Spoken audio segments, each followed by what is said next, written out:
Sometimes life is yikes. And that's okay. You're not alone. Welcome to Yikesland.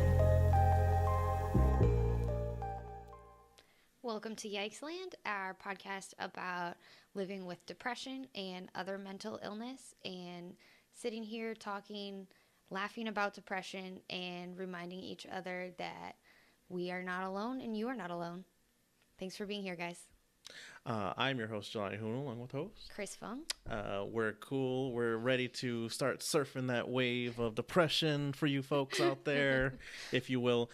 Again, this show is really based off of, we wanted to put ourselves out there to talk to you guys and just let you guys know that you guys, like you said, not alone, but have a kind of, for us, it's kind of like free therapy for us as well. But we wanted to give kind of shine some light on like a topic that is not really talked about as much as it should be, as well as it's not as understood as it should be as well. I mean, slowly as the years progress on, we're starting to hear more and more of it, and people are starting to get talking about it and trying to find new ways of discussing it.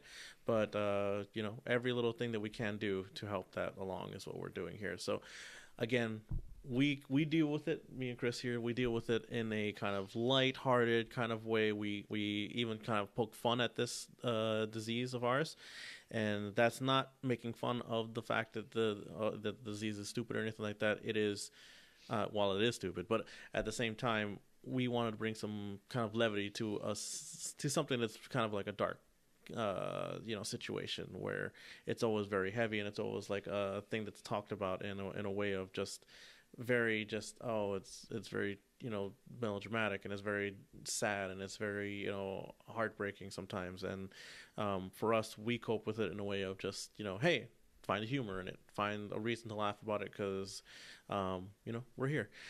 Folks, if you guys are at home, we drop our podcast every Tuesday on YouTube. That's Pop Samurai Network on YouTube. You can find the videos there, or you can go to popsamurainetwork.com/Yikesland and view our video there and the audio. And more information. Do check out all of our social media pages: Twitter, Facebook, Instagram. Well, Twitter and Facebook's at Yikesland, and Instagram is at Yikesland_podcast.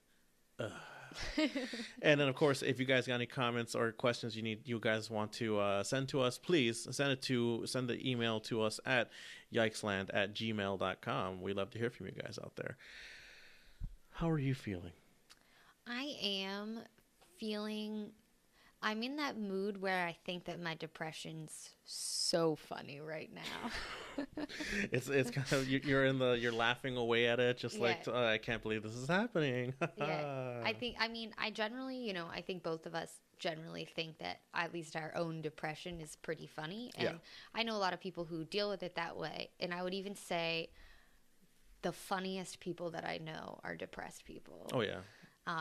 But for sure, it's sometimes, when you start to get super sad and then something else kicks in, that's like, this is hilarious. Yes. And I think that's what's happening to me right now. Yeah, I mean, and a lot of people even say that it's pretty common amongst like comedians as well, where we think we've talked about this before, where some of them were creative people and some of the like funniest people out there are people who just kind of let go and just are trying to push for more comedy in it, and at the same time making other people laugh. And that's for me, it's something that I kind of do, where I really enjoy making other people laugh, and I really enjoy making other people smile, because when I'm left to my own devices and I'm by myself, I can't really make myself smile, and I can't, it's really difficult.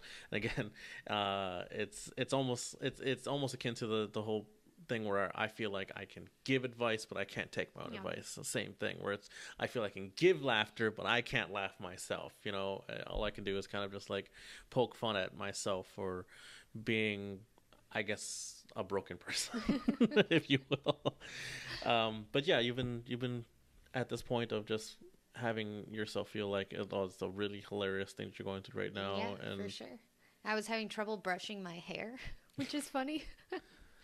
Because that's an easy thing to do. But I was like, oh boy, brushing my hair, I don't want to. So yesterday I didn't, and then today I did, and I was like, oh, should have brushed my hair yesterday because now it's worse. No. Listen, you were very brave for brushing your hair Thank today, you. if you I will. tried. I will let you know that because it's a beast to handle. I've just taking care of yourself, just being able to do the most simplest tasks. We talked about it plenty of times. It's like climbing Mount Everest sometimes for us. And right now you're at the state of, well, maybe I'll skip today's hair brushing endeavor and just move on with my life, hopefully, or not. For me, I've been here. I feel like I've been treating myself as great as I could be. That's good. I guess I've just been pushing myself into kind of into the stress zone, as I call it, where like everything's just like, oh man, I just wish everything would just stop.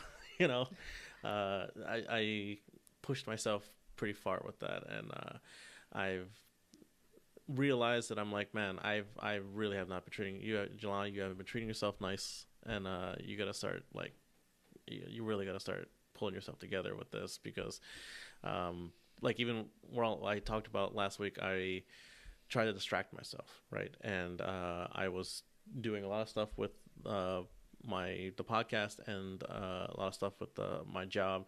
And while I don't really like my job, I do it because I know it's my responsibility to do it and I need to do it.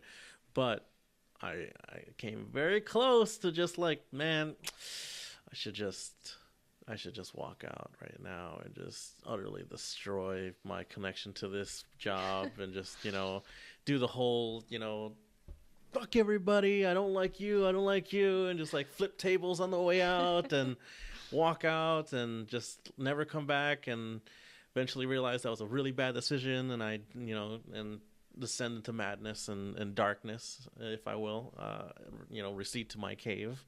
But no, I came very close, but I had the will enough to hold on long enough for me to get through that week and just kind of, all right, I gotta reevaluate how I'm feeling right now, because I'm getting close to just like this, just self-destructing myself out of this whole situation, which I shouldn't do, and that's one thing. It's for folks out there, like in with the disease that we deal with, like we want to make sure we don't like jump too fast and too harshly into the emotion and the things that we're feeling right away. We gotta take a step back sometimes, and because otherwise that's when irrational thought comes in, and bad things can come from that. We don't want that to happen, because hey, we're here with you guys. We're doing this podcast simply because it's Tuesday, and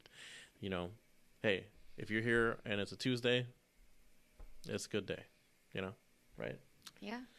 Last week I touched on a subject that I wanted to talk about a little bit, and I know we kind of like touched on it a little bit before, but how do you view yourself when like you come to grips with like knowing that like, oh, I'm looking at this person and it's not me, it is this depression shell. And like, I know we talked about like a version of that was like the man in the mirror type situation, or just being apart from yourself. I mean, for you, how do you view yourself when you are in conscious of like your depressive state? I think it's almost like, so it can be pretty frustrating because it is almost like I have two separate identities, and especially with my depression, but then also with my OCD and my anxiety, all of those, the personalities that come out of all of those are completely antithetical to what my personality would be otherwise. Okay. And so it can really seem like I have like two people inside me, which makes me seem extra crazy, because it's like these two opposing forces. Like generally I call it quote unquote my real personality, but honestly at this point I think of both things as my real personality, and like even my depression personality is okay and I objectively love it. Like, it's very sweet and it's very funny. But I'm inherently like I if I had been born exactly the same, but for some reason I'm like this magical person that has no depression or anxiety or OCD, I probably would have just been like pretty loud, happy, really grateful, and one of those people that doesn't give a shit about anything. But, you know, OCD is like, nah, I need you to give a shit about everything right now. And I'm like, okay, but I don't want to. And it's like, nah, but you're gonna. You care about this. You care about it a lot, you know? And then I'm like, oh, I want to be really grateful for everybody in my life because I'm, you know, in some ways I'm really privileged. And then in other ways, I'm just surrounded by really loving people that are funny and caring and, you know, want the best for me, and like, man, how lucky I am that I have all this stuff. And my depression's like, no, you have nothing. You have absolutely nothing. Absolutely nothing. And so it's very much two opposing forces that at this point in my life, because I've been living this way for so long with very little reprieve, it's like both sides of it are just exactly as real to me, you know? And so, I mean, it's not because of the whole you're Asian thing, but almost like the yin and yang of yourself, right? I'm Asian too, guys. I can make that joke, all right? But no, yeah, like, so you have these two opposing forces that, while, I mean, if you guys don't know the whole story behind the yin and yang symbol, I mean, there's the white side, the black side, and then there's the white dot and the black dot within each. So you see, you have the good that's inside you, but then also the bad that's inside the good, and then you have the bad that makes up the other half of you, but then there is good in the bad as well, and that makes up the whole of yourself as well, if they're combined and balanced. But not in depression states. No, that usually you have like an unbalanced, like, I don't know, it's a triangle or something. I don't know. It's some weird isosceles shape where you don't have a balanced good and bad side. Sometimes it's one of those birds that, like, constantly go like this. And you know, there's like, oh, I'm fine. No, I'm not. I'm fine. No, I'm not. I'm fine. You know, and that's it happens. You know, there is a struggle between who you are, and then which is funny because it almost switches back and forth. It's a struggle between who you are and who you want to be, right? But then sometimes you feel like you want to be the guy who's like stuck. I'm gonna go in the bed. I'm gonna close all the shades and cover myself because I want to be that person right now. But then, you know, you really want to be who you really are. But like this disease we struggle with makes us, you know, again, back and forth, you know. Yeah. And like I touched on it before where I said that for me it's like I'm looking at my reflection and I don't know who that person is, right? Or I know who that person is, but I should be that in a different spot with that person, you know? Yeah. Sometimes, but I wonder, you know, sometimes I think about, and I don't know if you think this is true or you completely disagree, but sometimes I wonder if in some ways the personality that I think that I would have without my depression is also a result of my depression or a reaction to it, you know? And so would I not be able to be so, like, would I not be able to aspire to be so grateful, and would I not have such a, like, great picture in the mirror? Like, would I be a worse person without it? Yeah, and that's a thinker. It's a thinker, guys. As you don't know how much this disease has affected you, right? Because I mean, you kind of know, but at the same time, it's like you don't know who the person would have been if you didn't have this at all, you know?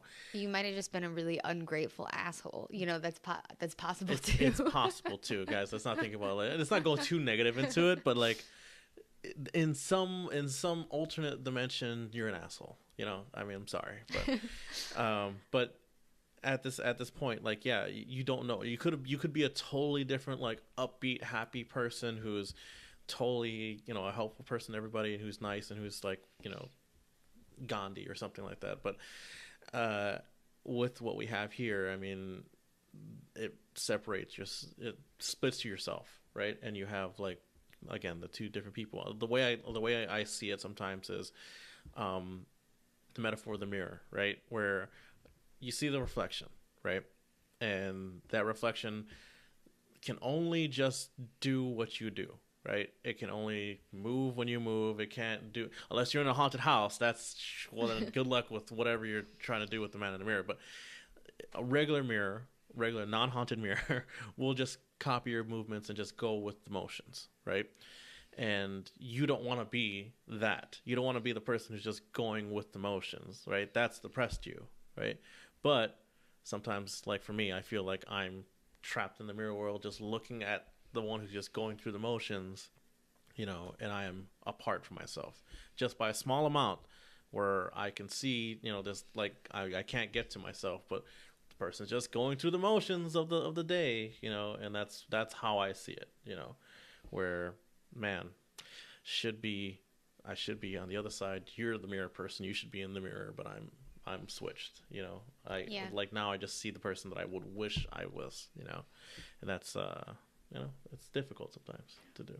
But I think it gives you, at least for me, it gives me a lot of gratitude for the moments when I am able to be the version of myself that I want to be, or when I'm able to be, you know, because there's nothing brave about doing something that's not scary. You know, then you're just doing something and it's normal and fine. But a lot of going through the motions. But a lot of depression is, like, a lot of living with depression is you forcing yourself to do stuff and being stronger than yourself, where, like, then even brushing your hair becomes a really brave act because it was difficult for you. And while it's unfortunate that's something that other people think is simple is difficult for you, it's like I was saying in the last episode, that it does make you stronger, but I think that also makes me grateful for the duality a little bit. And maybe that's just me making this up to make myself feel better, or maybe it's just me being super Asian and the yin yang. But yin yang, or but that's what I believe. Or sometimes I look at it as me being a Gemini, and just like, oh, well, it makes sense. There's two. I'm split, you know. Just that I was born this way. I was born a depressed person. No, but yeah, it's a weird thing, you know. Just having yourself split, you know, on the inside, where you're not really whole, but the whole point of this is you're trying to work with, like, the other you that's really just trying to be all dark and, no, you don't deserve this. No, you shouldn't be doing this, or, oh, that's gonna fail, or you shouldn't be around, or something like that. It happens, you know, and that person, you gotta be like, oh, other you, shut up, you know, move on. But it's sometimes it gets the voice is too loud, and sometimes the other use takes over, and that's when, you know, for you, I mean, you have a great support system around you. You know, you have people who love you, and you have people who care about you. You have family. You have, you know, things in your life that surround you. And then there are people who don't. You know, and I would implore you out there who don't, like, try and find a way to reach out. You know, it's very important that you try to, because if you don't try, right, then you're not working with the other you. You're working to just lay back and just watch the other you go through the motions, and eventually just understand that it's not meant to just not, you know, run by itself. And eventually it's going to want to end it, you know, and we don't want to see you do that. Again, it's Tuesday, and just because it's Tuesday and you're here with us, it's a great day, you know. That's what we want. Yeah, every day that you keep going is a victory, for sure. Yeah. And for you, have you ever had an instance, like, where you were totally conscious of, like, you just allowing the other you to take over, where it's like, oh, it's the bad Chris, and they're driving, and I'm just, like, in the passenger seat, but I'm fully aware of this?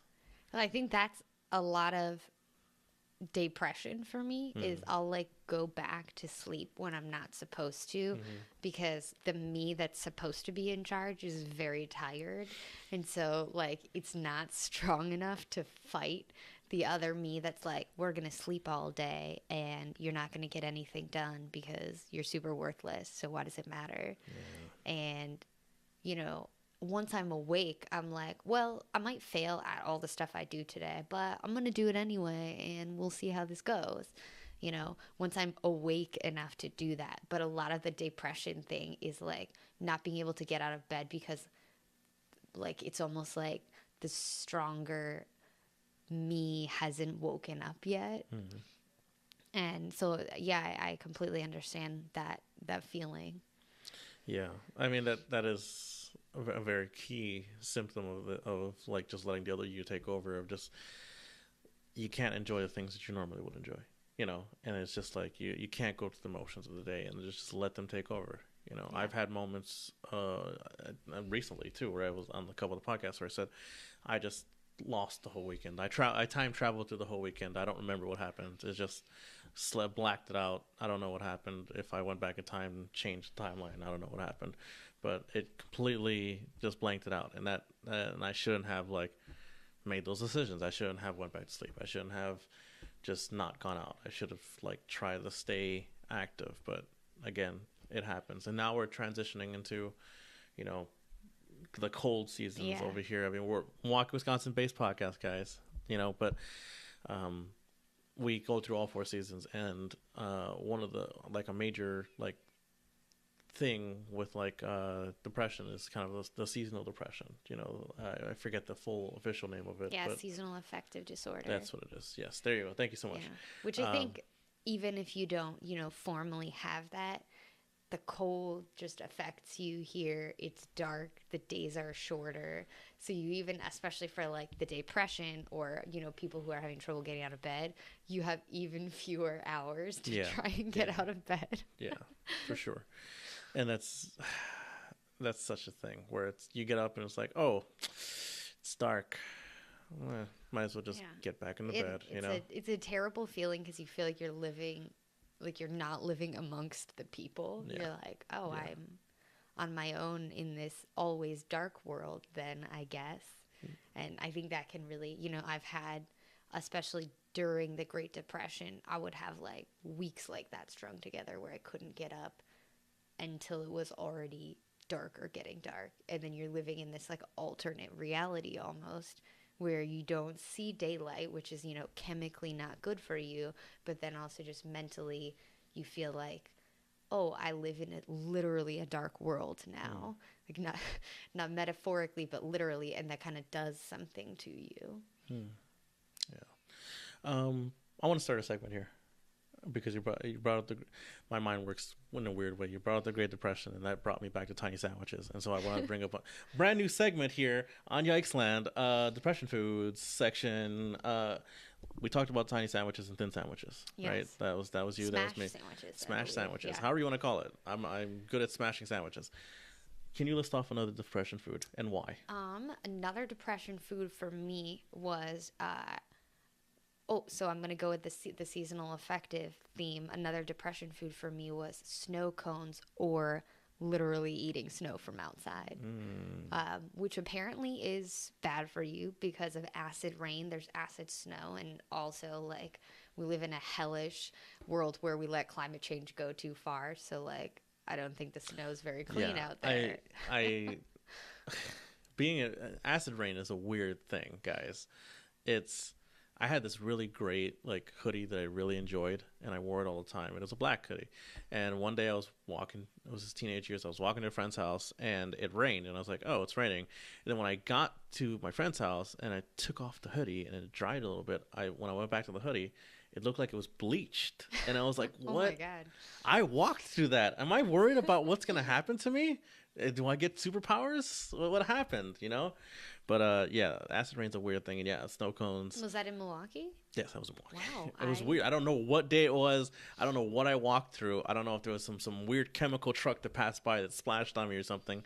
But like, yeah, my hoodie was ruined, and I was both sad at the time of being already sad in my depressed mode, but like sad that I lost my favorite hoodie, and I just wanted to hate the world because I no longer had my hoodie. But yeah. Snow cones. Yeah. So why snow cones? I think a lot of the time, I think that a common thread through my depression foods is really sort of simple, like almost child food. but it's like a sad child food. So with the snow cones, I would sometimes put flavoring on them, but I honestly didn't really like, normally you get a snow cone at like the fair and it's like red and blue and green and it has a bunch of different fun syrups put on it, mostly for sugar and then also for color.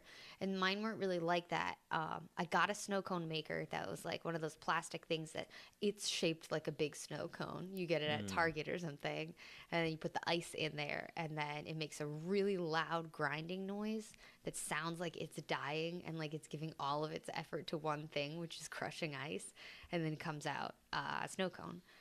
So I would maybe put a little flavoring on it, but sometimes eat it plain. And then with snow, I would usually go outside, or when I couldn't, I would ask Tim to go outside and have him bring snow inside for me. Now, Tim, your friend / ex, yeah. right? Yes. Okay.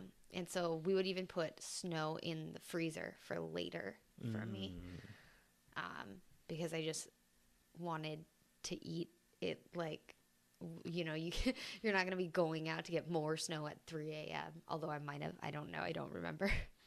But yeah, and I would just eat snow, which is not nutritionally a good food for a depressed person. No, for sure. A lot of depression food we're going to talk about this in our segments, hopefully every week, fingers crossed. But is going to be very bad for you, and we don't care because we're depressed, and that's what we do. Yeah, it's and like, I'm eating something. Look at me. So yeah. So that would be mine.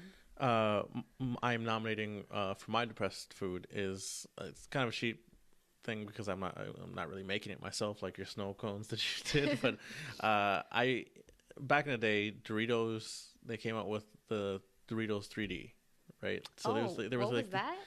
3D Doritos, right? Which literally just looked like they were the triangle shape, but they were like poofed out, so they kind of look like weird like poofy triangle, like Okay, and then is the texture, is it like a puffy Cheeto or is it still crispy? It like the inside was hollow, so like the inside was hollow, and it actually was kind of like a Dorito, like what's it called, bugle? Bugle? Like a bugle, yeah, kind of, like but it was like together, and they were like, it was very, very great. For me, I really like it. They're discontinued now, can't find them anywhere. I'm pissed off about that because I'm depressed again. But like, so they were a triangle, right? And here's the thing about that, right? Sometimes they would become misshapen and things like that. But my reasoning behind liking those, right, is not really because they were really all that great. Though in my mind now, I imagine them being like the best thing in the world because they're gone. But really bad for you. I ate so many bags of those, and the reason why I chose those, it was just like a thing as a comfort thing, was because I kind of looked at them and they kind of resembled almost the shape of a heart, but a very like disfigured like heart. Oh, that shape. Is messed up, Jelani. And I was like, I'm eating happiness, maybe I'll get happy.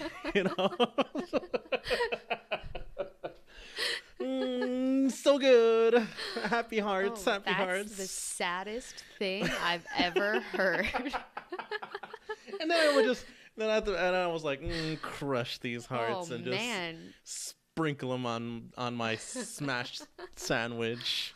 So good. I thought you were gonna fill them with something really gross, like peanut butter, No. But it was worse than that. Yeah, what you said was worse. That was worse. Yes. Also, being Asian. Being an Asian depressed child, we had a lot of like Asian foods at the house. So what I would do is I would take that Dorito chip and eat them with the with the Asian food. And there is a thing that like my parents used to make, or still make. It's a papaya salad, right? And so they shred a papaya, fish sauce, all the seasonings, and smash it together, and then you have like a cold slaw kind of, right? And what I would do is, yes, I would bite half of it, bite half of this Doritos 3D, so it looked like a mini cone. Okay. And then just like, here's some papaya in it. So that's like a Tostitos scoop almost. There we go. Yes. Yeah. So I was almost doing like an Asian salsa thing with the Dorito chip, and no, it wasn't healthy. It wasn't great. That actually sounds pretty good, though. It actually, in my mind, It was. Have you gone back and tried that? I really wish they weren't discontinued. Well, but you could do it with a normal Dorito at this point. No, it doesn't work because for some You could tape a normal Dorito together. They had a jalapeno cheddar. That was the one that I constantly went to. So that one went really well. Does that exist anymore in a normal chip shape? I don't think so. And if it is, I'm gonna be flabbergasted. And I'll Somebody try it. send one to us. Also, yes, send us an email at yikesland@gmail.com, and I will send you information how to get me some great Doritos chips. But the thing was about the Dorito chip. I can't believe we're talking about Doritos on this podcast right now. How do we get here? No, the thing about the Dorito chip is the regular Dorito chip has like this corn chip taste to it, but the Doritos like 3D puff, whatever it is, had no resemblance to the corn chip at all. It was basically kind of like this airy, puffy, like it was almost like a puff, like you said, but it was had like a little bit more crisp to it. Have you tried those? So they make, I forgot what they're called, and I'll have to look it up and let you know. But they send me more depressed food. They make jalapeno chips that are like that are like a puffy texture. I've had them recently. They're not a sad heart shape, so I can't help you there. Well, see, that's what made it. One out, but and then just messing with the shapes. But yeah, but they make other puffy chips like that, puffy corn chips in a jalapeno style. Who knows? So folks out there, if you know where you can find me some puffy jalapeno corn chips, let me know so I can eat them with my Asian papaya salad that I never make here because it's too hard. So yeah, I mean that's my food for this week. It goes other places as well. So I mean, that one was probably like the saddest sounding one I've done. Maybe I don't know. We'll continue when we continue through this segment. We'll find out what other ones we do, and maybe we'll even make them here if they're not discontinued, like my stupid chip. Well, we'll have to wait for snow for mine. Well, I mean, we're not that far off from it. We're not that far away from it at all. Another segment I want to bring up here. So many new segments in this podcast. Now that we don't have like our whole backstory, like origins, one segment I want to bring up is, has there been something recently that has like helped you, like what's the word? It's like a coping thing that like, oh, this was really nice for me this time, or something recently that really like helped me through it, like a song, a movie, a thing, an item, a game, anything like that you want to recommend, like, oh, this really like lifted my spirits a little bit. Let me think. Honestly, for me, for coping recently, I've just been throwing myself into work situations a lot. No, I know that's a totally different thing. Yeah. I'm talking about like hobby-esque things or things that you could have, that you recently saw, heard, things that. I was gonna say, but at work, I happened to get overly into playing. So we have arcade cabinets at work. Oh, yes. And so I had never really played this game before. Like I played like Pac-Man and pinball and stuff when I was a kid, and like did poorly at Donkey Kong because that's too hard. And like the joust gravity makes me furious. But I had never really played before a game called Mr. Do. And so I've been sitting in front of that Mr. Do cabinet feeding quarters into it like crazy over and over again. I probably put like $20 in quarters in there. So I think the thing about like the nostalgia with arcade cabinets is it takes you back to, a simpler time is, kind of the intent behind why we're seeing childlike why we're seeing arcade cabinets everywhere. But then for me, it is also that it's sort of like how I wish my life really worked, where, you like try, but then you die and then you just respawn again, and you can just keep feeding quarters into the machine and you can get better and better at it. And that is sort of how I wish my real life worked, where, in real life you make mistakes and then you're just stuck with them. And sometimes for me, with my anxiety and stuff, that like kills me. Like it'll be one mistake that is not a big deal to a normal person, but but really like sticks with me, you know, Yeah. and you're like awake in the middle of the night thinking like, why did I do that thing? And this is the only life I get. So I'm just stuck with this thing now forever. And so partly for me, playing games like that is just an escape from this world where like, it's okay to make as many mistakes as you want and die as many times as you want. And you can just keep going forever. Yeah. I mean, if any of you guys are out there who are anime fans, like I am, Cowboy Bebop is a great anime, and there's a saying that came up in that series where it's you're gonna carry that weight, and that whole phrasing, like the meaning behind that phrasing of you're gonna carry that weight, is just like you just said, the decision and the dealing with like the aftermath of it. Understand you're going to carry the weight of that decision no matter what happens, and like again, you stay up at night thinking, why did I do that, or why am I doing this? And yeah, it's a really weird thing, but like the Mr. Do has been helping you Yeah. through it, so that's good. Yeah, because I see myself getting better, which is a thing that, you know, I think with depression, it's not very linear. Like you don't, you can like build up skills and build up coping mechanisms and go to therapy or try medication. And for some people, they just get, you know, better in a linear way, but I think that's really rare. And so it's like exciting for me to have something that just, if I try harder at it more times, I will definitely get better no matter what. And it's not like this thing where I'm like, oh, cool, I'm getting better. Like, I've been doing everything really well. Now I'm exercising. Now I'm eating well. And I'm depressed again randomly. And so it's just something that I can linearly build a skill at. And so that feels good, even though it's like a very simple and like not impactful skill in the real world. It's like, it gives me hope to think about the fact that it's just put effort in. Okay, thing gets better, you know, and depression is so not like that. This is nice. But I had mentioned that makes me think of something. I was talking to somebody recently about the podcast, and I told her that we were launching soon, and she was like, "Oh, where can I listen to that? That's really interesting because I used to struggle with depression a lot too." And I was like, what? Because this is the happiest person I've ever talked to. Like, I did not think that this person had ever been sad in her entire life. Yeah. And I was like, oh my God. You know, because I like to think of myself as a person that's pretty good at seeing through people as far as depression and mental illness goes. And she was like, yeah, I struggled with that through college. And like for a long time, I was quite depressed, almost had to leave school. And it was a similar story to, you know, what I had experienced. And I was just like, I was floored that somebody that I had thought of as so happy all the time had struggled with this. And for her, medication helped.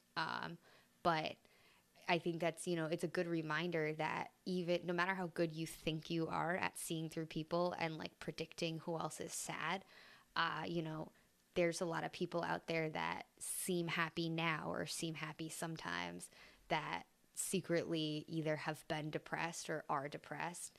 And even though you think, you know, sometimes when you've been depressed for a long time, you think you know everything about depression and you really don't, because I was just like, oh my God, this is like the last person in the world that I would have expected ever experience anything sad. Yeah, and it's and with what we deal with, there are many different versions of it, and it's always really hard to diagnose it as well sometimes because there are so many different types of it. And at the same time, like you said, it's like sometimes you come across someone who you just don't expect whatsoever, right?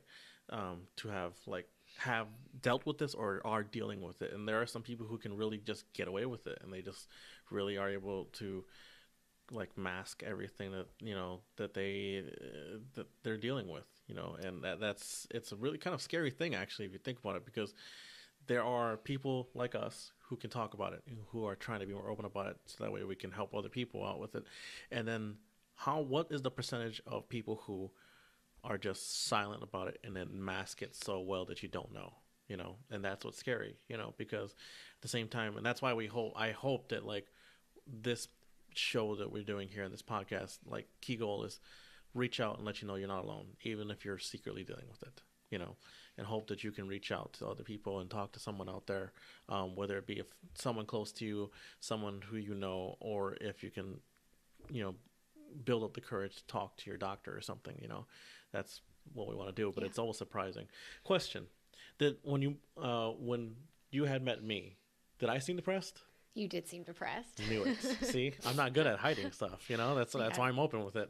Well, you know? I used to be really jealous of people that, you know, I was like, okay, this person, especially when I was younger, I knew a lot of people who were really high functioning depressed, where they were like doing fantastic in all these extracurricular activities, you know, perfect grades and stuff like that, and they didn't seem depressed. And for a long time, I was that.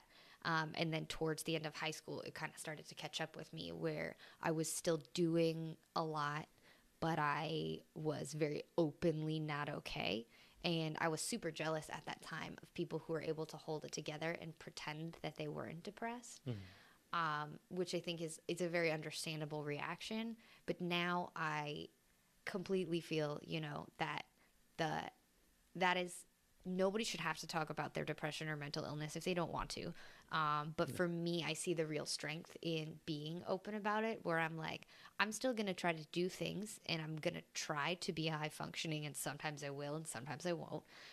And I'll be a person who is doing things, but is doing things while openly being depressed, because I guess for me, the message that I want to send people with the way that I live is that, you know, because I have sort of tried to quote unquote get rid of my depression and not succeeded, I'm like, okay, well, I need to prove to myself and to other people that you can have depression and still live and get things done. Yeah. And seeing other people that have been open about having depression but still living and getting things done has been really powerful for me.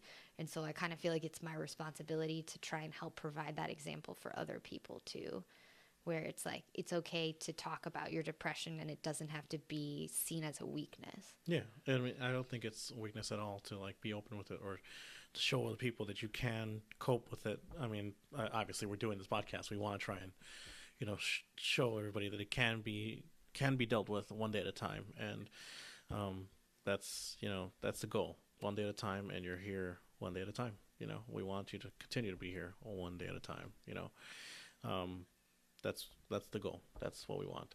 And for me, like looking at like seeing other people and like being able to see through people, especially those who deal with depression. Yeah, that's something I thought like, oh, I have a really good like feel about people. You know, when either I meet them or get a feeling off of them. Most people I have met, and most, again, like somehow we're all attracted to each other in like this weird way, and we all kind of are just subconsciously drawn to each other, like the moth to a lamp, if you will. And you know, like meeting you was like not obvious, but like, yeah, okay, I get this feeling that like you're dealing with something as well. And then like a bunch of other friends who I've met, and you know, just like, wow, you know, there's a lot more people than I thought. But at the same time, recognizing it and then like actually just like being open about it with them is something totally different, because like at the same time you could go the other way where it's like, I'm going to mask it even more, and I'm not going to show it, I'm not going to do this, and I don't want to deal with it and this and that, when that's okay. But eventually we just want you to know that, you know, while you're dealing with what you're dealing with is, you know, unique to you. Don't ever think that you're alone, and there's always other people out there who are dealing with it too, and there are people you can talk to, you know.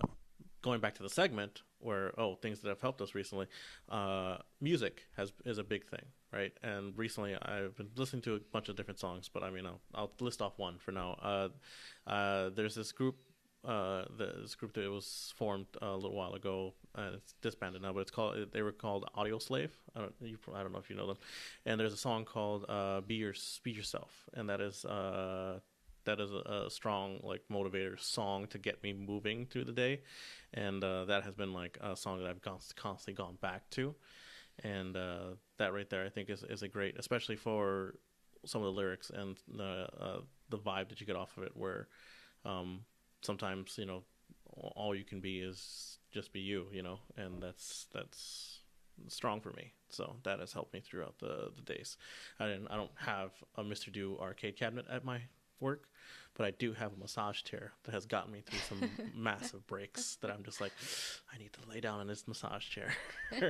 So, but other than that, thank you guys for joining us here. I think this has been a great podcast. We've been going strong so far, and we got so many cool things happening, and we just want to keep pushing through, and hopefully we'll be getting some guests on eventually and talking with them about, their depression and how they cope with it as well.